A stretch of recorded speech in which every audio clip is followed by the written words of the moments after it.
measuring and drawing and actually animating stuff. So we'll see that first. Okay. First of all, very simply, what are components? Components are, and just interrupt me if I'm going too fast because I'm an American native speaker. So if I'm going too fast, just wave your hand over. Oh, am I doing too slow? Okay. Yes. So what are components? Basically anything in the Android SDK that you can drag into your layout from the IDE. That is a component. So text views, buttons, edit text, all that stuff. So what are custom components? Well, there are lots and lots of custom components. You can find some on the web. One of them, for instance, is staggered grid view. It's a fun control that allows you to take the functionality of a grid view and have it actually staggered, so that means that they're not strictly next to each other. That's a great example. Another one is from an app that we built. It's actually Jake Wharton's view pager indicator. It's here at the bottom, it's that thing at the bottom. So when you slide between the pages of the newspaper, it indicates which page you're on. So that's also a custom component. Here's one that allows you to rearrange items in a grid view. And here's one that actually looks quite similar to the functionality you first got when you opened up your ice cream sandwich for the first time. And you got a little tutorial showing you where the various nifty features are. So basically a little tutorial for the users using your app for the first time. So these are all custom components. So I'm going to go through actually building one. And the one I'm going to take as an example is a font text view. In Cyril's talk, he took the example of a underlined text view. I'm going to take an example of a font text view, so it's very similar. But I think this is actually a very practical example because a lot of our applications at Pixplicity are applications we do from a marketing perspective. So some company comes to us and they have a corporate identity, so they have some color scheme, but of course they also have some certain typeface. And the typeface is kind of a thing on Android. It's not very easy to implement. So this is a great example. We'll get to it in just a moment. And the second example I'm going to give is a little animated view. It's like a pie chart, except it has a nice animation and it moves around nicely. You'll see that in just a moment. So Cyril, he explained, he gave 4 great reasons why you should make a custom component. And those are very justifiable, and that's great. But as a developer, you're kind of lazy, and you might think, well, why shouldn't I use a custom component? Well, you could, for instance, just write it out in the layout. It's possible. You can just do it in the layout. So sometimes you can. For instance, this staggered grid view, you could actually consider writing this out in your layout as like a linear layout like this, with 2 columns for vertical layouts, and inside that nested dozens and dozens of image views. Well, that's probably a bad idea for different reasons. First of all, you're using a lot of view groups. And view groups are expensive in terms of each time the layout pass comes over it, you have to measure and then you have to lay out, and those are expensive operations. And of course, the second reason that's a bad idea is because with any view like this that has a lot of components in it, you're not recycling it well. The items that are out of view, they're going to be loaded into memory, so that's just a bad idea. And of course, sometimes you actually can't write it out in the layout. Take this example we just took of the font text view. You can't do that in the layout. You're going to have to write some code somewhere because Android doesn't support out of the box loading in a typeface just through setting some attribute. So you can sometimes write it out in the layout. You sometimes can't. But why not just write it out in code? So you could do that also, but it's a good idea to keep your views and your model separated. Before you know it, you actually have, okay, so suppose we have a layout, some resource, XML, and next to that we have a model, which is of course Java code. And suppose in that layout XML we have a text view. Well, if you're going to start taking individual components from your view and writing it out like this, then there's really not a lot of sense in having the view in the first place. And you're going to end up with really, really messy code that's totally unmanageable, and it defeats the purpose of having a view in the first place. So I always think you should keep things separate. Alright, so we can't do it purely in a layout. And people like me, we don't like doing it purely in code. So why not just have some clumsy combination of the two? Well, actually, that's exactly what we're going to do. Except, it won't be clumsy. It's going to be polymorphic, So this control again. How are we going to make this? Well, we have to start somewhere, and the places where we're going to start is actually something, again, from Cyril's talk. It's the root of the component being the Android view. And what the Android SDK actually says about it is the basic building block of all of Android's UI components. So wherever you begin in a view, like Cyril said again, a view group is slightly a different story. This is the basic building block. So we can take any, when we're going to write our component, we can take a existing component from Android's SDK that somehow inherits view. And in this case, it's the text view, because it extends the view. Again, here we see those constructors. This is just basically a very basic overridden class.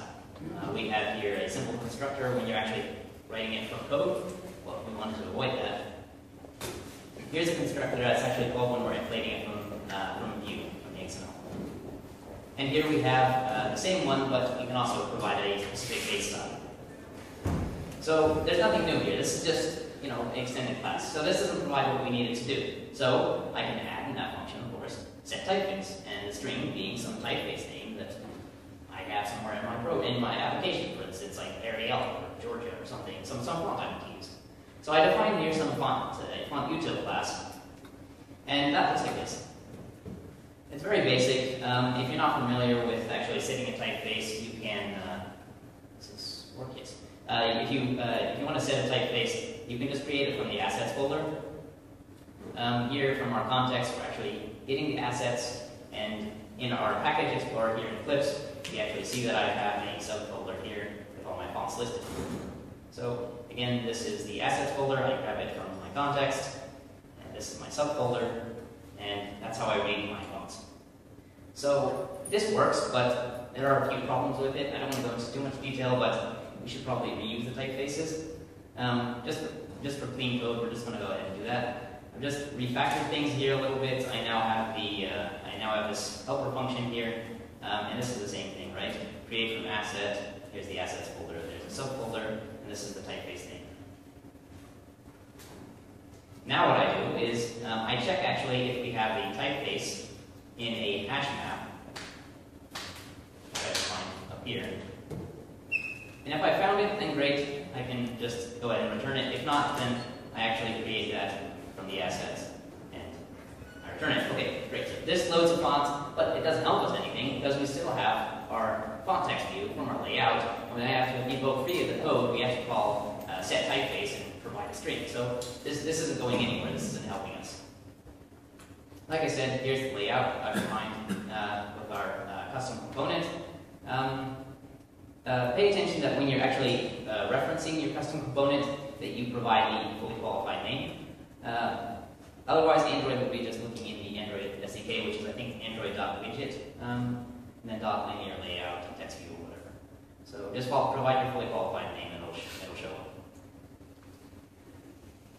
up. Quick little detail, I've gone ahead and defined a style here. This is important because I'll get back to that in just a moment. So, I want to add, let's just go back for a second. So we have the parameters here, right? What would be really nice is if I could just add a parameter underneath that says typeface is Georgia, something like that. So that's what we're trying to get towards. In order to do that, we first actually have to define that attribute. So here's the attributes. You just create a new file, a new resource file in your res values.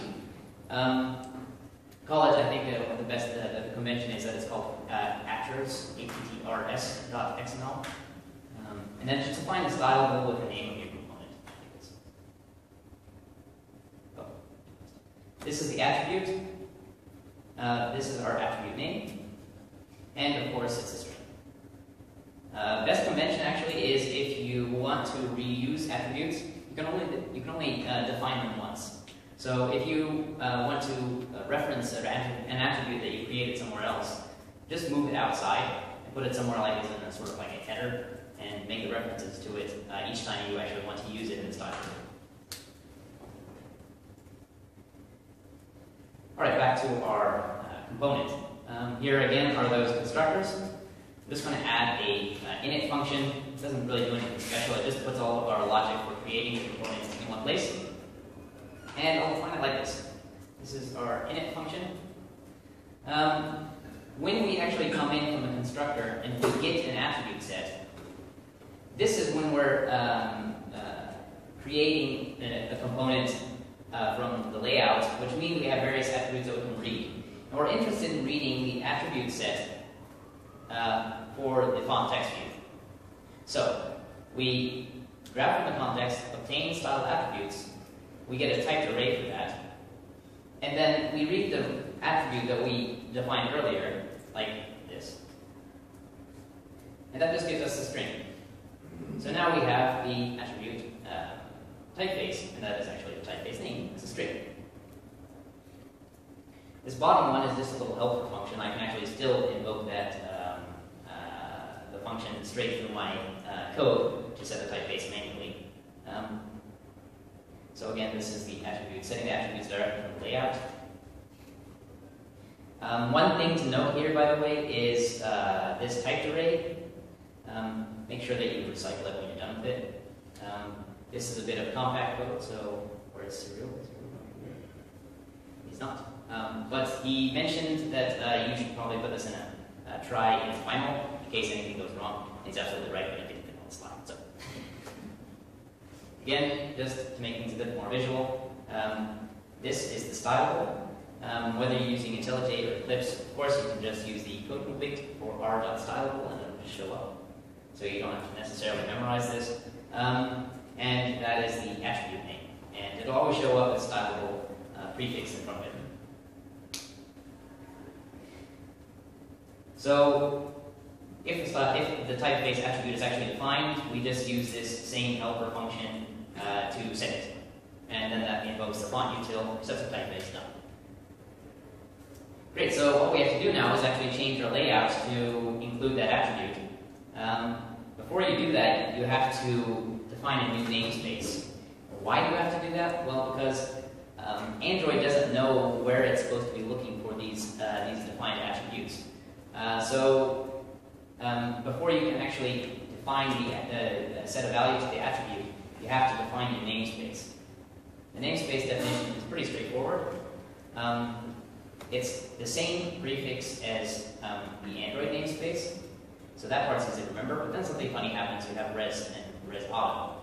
Probably wondering, what is this res auto? Why do I have to do it in a strange way? Why isn't it just res slash and then my package name? Well, actually, you can do it that way.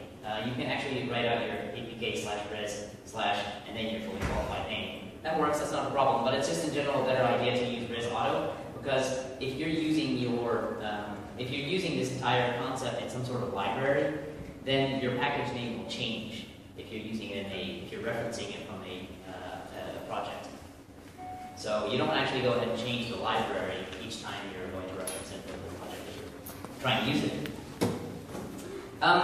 And you see here already at the bottom, I've gone ahead and actually defined which font I want to use. It's just a true type font, and it resides nicely in my assets/fonts folder. Great, and this actually works, and I can show you that it works. I'll just give you a little demo of the code. Let's see here.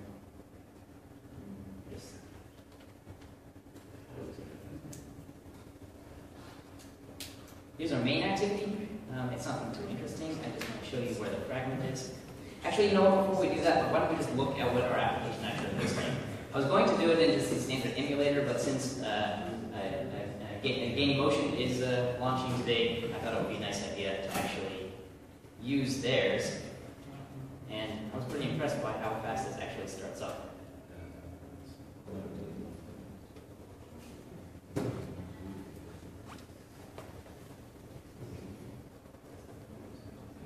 So you're probably used to waiting for the emulator, the Android logo, while they're looking at this for a few minutes, and it's already done. Wow. Great. Okay, so I have the emulator running. Let me just go ahead and run my code.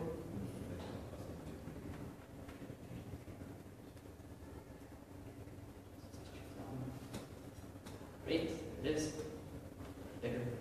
So here we have just the example of the standard components. Here are the custom fonts. So this is what we're looking at, right? So I have an application with various fragments, and one of those fragments is giving me the custom fonts. So let's take a look at the code. Oops. This is it.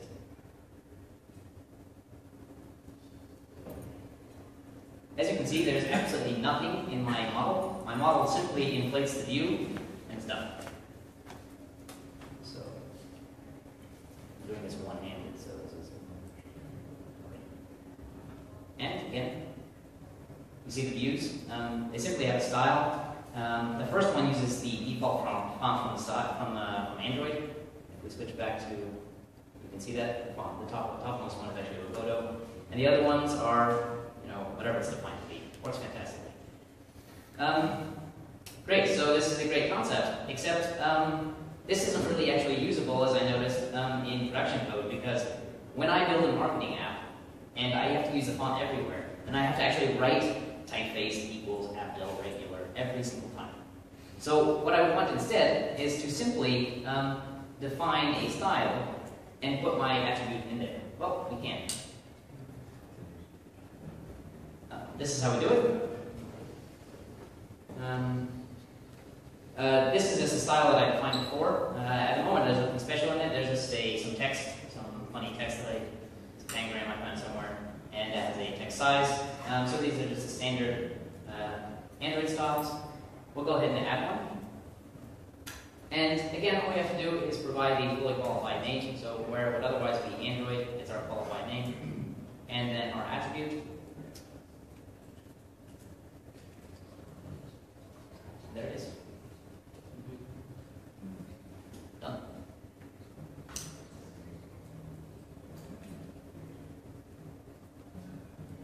So this fragment actually contains those that as a style. I went ahead and actually made this a little bit more interesting by adding here at the bottom a edit text and a button.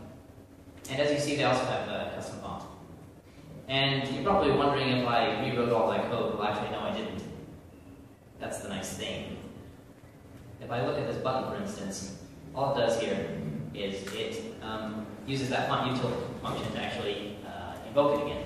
And it just simply sets the typeface. So I don't have to actually do anything special. I've already defined the attribute, and I've already defined the style. So all I have to do is I just have to make those references from the layout. I'm done. So that concludes the part about font text views and font buttons and whatever. Does anybody have any questions or remarks about this specific part? All right. We shall quickly continue to the other full component. This is a simple animation. It looks like this. It's beautiful. So look at that performance. The performance is good. So this is just a simple example of something that, some component you might want to have that actually draws on the vsync, really with every single frame you want something to change. It could be some sort of animation or whatever. You can imagine that you may have a pie chart that has a nice animation when it opens. I don't know. The possibilities are endless. For this one, I actually just extended the view because it doesn't really make any use of the other functions, for instance, from text view or from image view. It's just a very simple control that I just want to paint. So when this object is instantiated, I allocate some objects that I intend to reuse. You only want to allocate these objects once.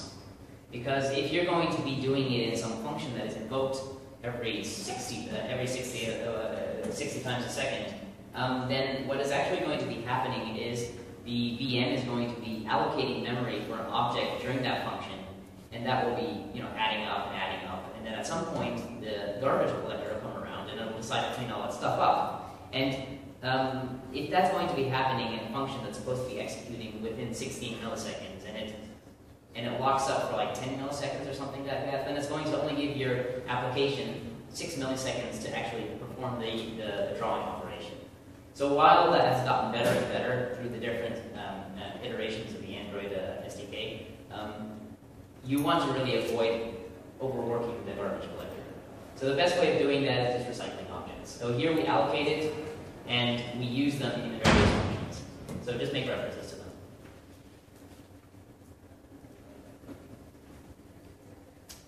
Right, so how do these, the core story of my talk, right? Measuring and drawing views. It actually happens in 3 phases. Android first measures your view, then it layouts your view, and then it draws it. So the important functions that you should be familiar with are onMeasure, onLayout, and onDraw. This first function comes around and it receives 2 parameters here. And these 2 parameters that it receives are information that it gets from its view parent about how big that parent wants the view to be.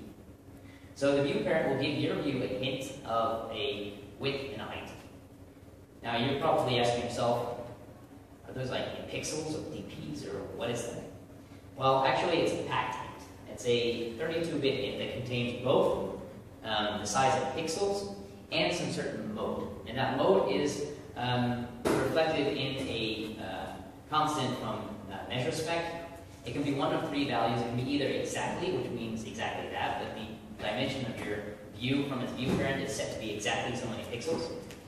It can be at most, which means it is that many pixels or less.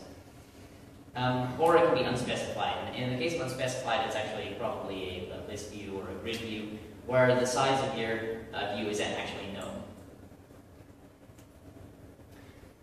So this is actually coming from the view parent, and probably somewhere in the hierarchy of your view, there's this function being executed.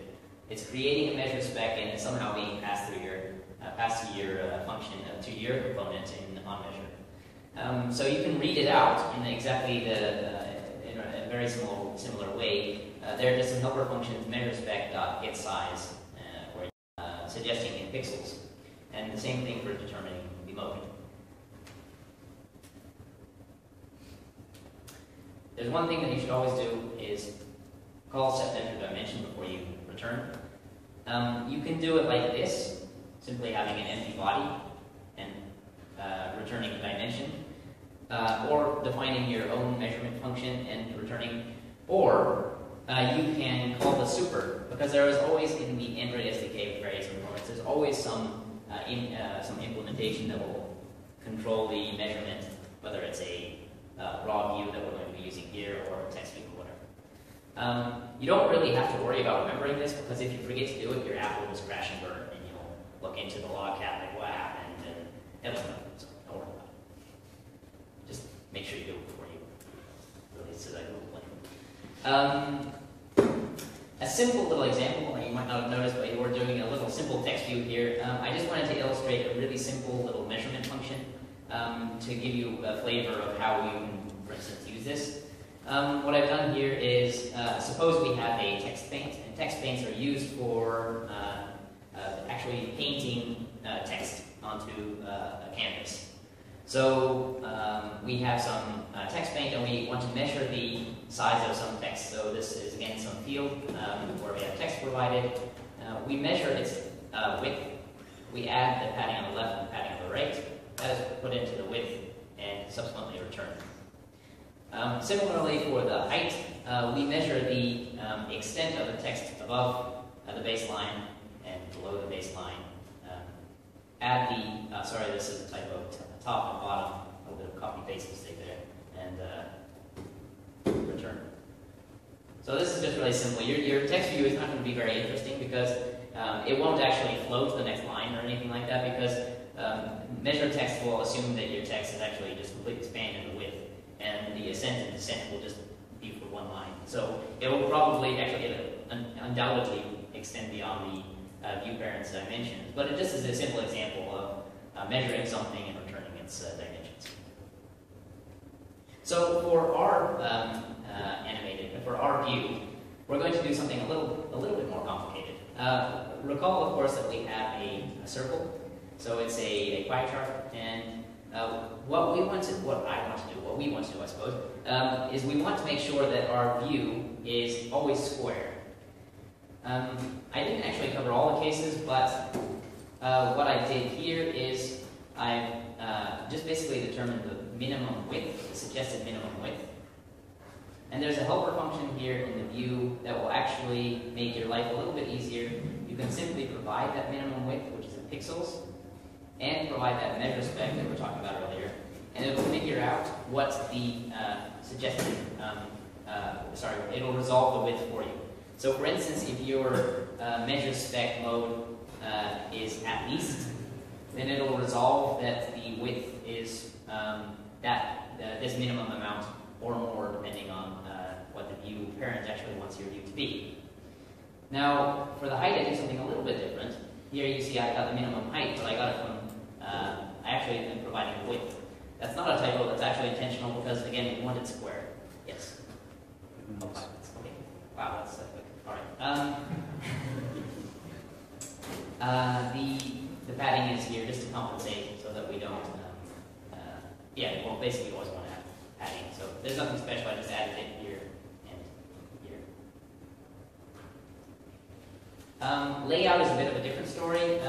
Like I said with the previous one, the view parent wants to measure and wants to provide a certain dimension to your view. Layout actually is similar, but it's about where the view, where the parent wants the view to be. I'm not going to go into detail about that because that's actually usually for view groups. Suppose you have all these views nested inside your view group, then you would lay out your children based on which left, right, top, and bottom your children have within your view. But since we're not doing that, I'm just going to brush over it here. And actually what I'm going to do instead is I'm going to make use of a different function that you can override, which is onSizeChanged. So we received the width here and the height, and the rectangle here is indirectly determined from that. In lieu of time, I'm just going to skip over this. The rectangle is what we're going to use for determining the bounds of our drawing. You'll get to it in a second because that's actually right here. Here's the draw function. We're drawing the circle. We need to know what the middle of the circle is. So again, this is coming from the onSizeChanged. We have the left and the top of our rectangle, and plus some radius, which is also indirectly determined from the size of our view. So we draw the outside of the circle, which has a background color, the stroke around our circle, and an arc with some starting angle and a sweep angle.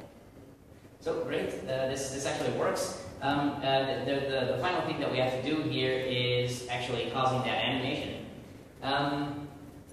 The animation is actually pretty easy to do. All you have to do is you have to define a runnable. And whenever you actually want that draw to be invoked, you can just call invalidate. And once you do invalidate, onDraw will be scheduled to be executed sometime in the future. Usually it's immediately. If you're doing it between vsync passes, well, that's what we're going to get to right here. On Jelly Bean, you can actually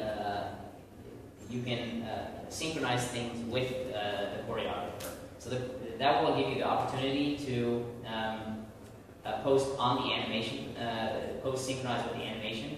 So if you call it like this, then it will be guaranteed to be on the vsync. So it'll give you the best possible performance. There's an entire talk about this principle during one of the Google I/Os. I think it was last year actually. It's very much worthwhile watching. So basically what happens here is the animator, which is our runnable, which is here, is executed, it increments the sweep angle, and it calls this function again, invalidating the view. So it basically cycles for the rest of the time. I could give you a demo again, but I don't think that's very useful. We already saw what it does. There are, of course, a few edge cases. When the view detaches, you probably want to stop that animation. A few things like that. I'll show you a link to the code later where you can maybe leaf through it when you have a little bit more time. I did want to bring up a couple other things. The nice bonus of actually doing it this way with a custom component, aside from all the bonuses that Cyril mentioned, is that it shows up beautifully in your IDE. So this is actually literally a screenshot of my IDE after I created this component. It really looks great. You can instantly recognize what it is. And the other nice thing is it actually shows up in the palette of components. So yeah, there it is, right? Context view. So you can drag it into your view. So brief conclusion: we've created a custom component. We've put them into layouts. We've defined attributes. We've defined styles. They're really easy to use. You can also measure your own components. You can do custom drawing. There is a couple of things to be wary of that I actually didn't put a lot of emphasis on, but I'll just do a little pop quiz right now. Does anybody know what's wrong with this function? What's wrong with this code? Recycle? Pardon? Recycle? Yes, recycle. Yes. Don't forget to recycle accents. I actually don't know what happens when you don't, but they say don't, so. And what about this one? Anybody take on what's wrong with this code? New paint. Yes, new paint, yes. And also new regs. So, yeah, don't do object allocations during draw or allocations. For both of these things, actually, the takeaway story is just pay attention to lint, because common made problems, they actually include a lint, and these things will come up. Does anybody know how this can be improved? Don't Jerry Bean post an animation? Yes, post an animation. Do make sure you do the checks, of course. It probably won't compile it, but lint will actually give you an error on that. Believe it or not, there are other resources than me. D.android.com, of course, has a fantastic training on this. It's just under the training, and then just look under user experience, and scroll all the way down to creating custom views. There are various pages on that, and it covers this and a whole lot more.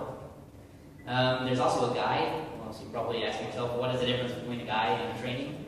The guide actually gives you a more technical background to what is actually going on under the hood.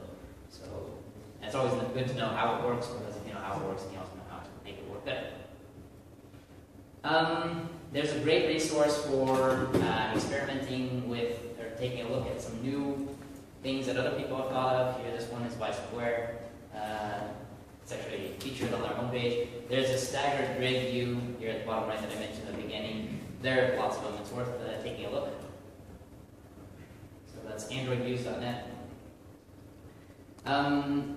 J-Way has I think a 4-part series on making really smooth animations. This one's really fantastic. You have a chart, and switching between the charts gives a nice transition, and it really looks and works fantastically. It was a bit old. They hadn't done the jelly bean stuff yet, so again, it was. There's one thing that actually come up recently. I stumbled upon this app called Dev Apps Direct. It's an app where I have no idea how it works, but you can actually download these individual applications, and you don't have to install them or anything. You just install this one application, and you can experiment with all of these different views and custom components, and it's really fantastic to play around with. So if you're curious if an application, if you want to use a view, but you don't want to check it out on GitHub and get everything working, setting up the project and everything, just download this app. Maybe it's on there. If it's not, and it's always a fun thing to become inspired to see what other people have done. You can grab the code from here. If you prefer, I also have a QR code. Take a look. There are some things that I didn't mention, and in lieu of time, I will skip altogether. That was it. Are there any questions? No questions. Everything was perfectly. Oh, there's one question. Thank you. Do you handle like flipping things in the drawing method, or would you do it somewhere else? I guess it kind of depends on what you want to do. You can. You have a canvas to work with, and the canvas will give you various options. You can actually do, I think, flip on the canvas. So, yeah, I'm not sure if I can actually find the slide that quickly, but if we just go back to the onDraw function.